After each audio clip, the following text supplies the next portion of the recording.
Okay, guys, here we go with our 3 examples that we're going to be putting in our journal. So this is going to be example number 2. And our problem is the quantity of 6 minus 5 squared plus 3 squared times 2. So this one's going to end up having some negatives in it. It's going to be a little scary, but we can do it. So our step 1, we're going to underline. And then we're going to simplify. So 5 squared is 25. And then we still have other operations in the parentheses. So we're not ready to break the parentheses yet, but we do need to bring the rest of that problem down. Okay, so see how I followed the order of operations within those parentheses and did the exponents first. Now I have this subtraction, and I've got 6 minus 25. So 6 minus 25 is going to be a negative 19 because I do my little KFC. And then I'm going to bring the rest of my problem down. Okay, so now I'm looking at this and I have some exponents. So I'm going to underline 3 to the second power is 9. Negative 19, so I'm bringing the rest down, plus 9 times 2. So now I'm going to scan it. So I did please excuse, I can actually write those, please excuse my dear Aunt Sally. So I have some my here, I have some multiplication. So I'm going to underline that. And I'm going to simplify that. And then I'm going to bring the rest down. And now I'm left with negative 19 plus 18. So positive plus a negative. I'm going to subtract. 19 take away 18 is 1. And my negative number has the larger absolute value. So that means my answer is negative. All right, we're going to do one more example. So what I want you guys to do is write this example down. And I want you to pause and I want you to solve it. And then I want you to look back at the video and see how you did. Now I want you to be doing this in pencil so that if you made a mistake, you can watch me solve it and then go back through and correct your work.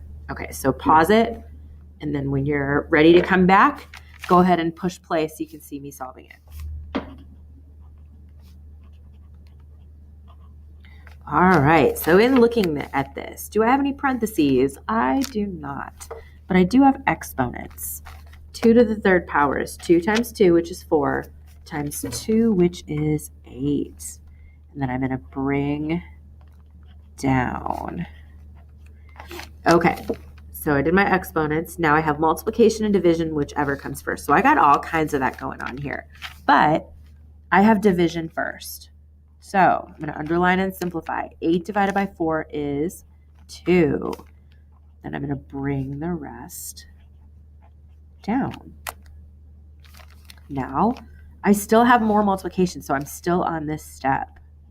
So 2 times 2 is 4. Now I'm ready to move to addition, subtraction, whatever comes first. And in this case, I've got subtraction first. So 8 minus 4 is 4. So I simplified that, and then I'm bringing this down, and then I've got 4 plus 7, which is 11. Okay, so I'm going to give you guys one more. So if you have room for it, which I do, example 4, 10 minus 3 squared plus 4 times 2. So I will go ahead and do this if you want to pause it and do the same thing and check your work. That's a good way to see if you're on the right track.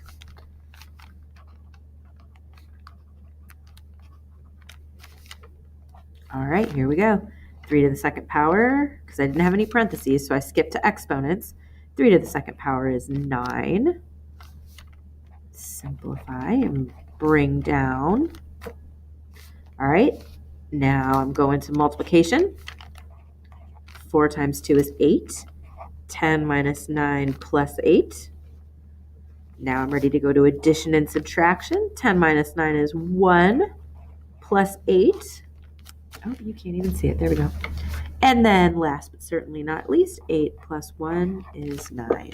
So we're going to be spending a bunch of time from now until our test on order of operations. I know that you already know how to do it. And as you notice, it's just getting a little bit more complicated with integers in there and some different steps. So same old math, just making it a little bit more difficult since we're in 7th grade now. All right, once you are done with these examples, please show this to the guest teacher and move on to your next task.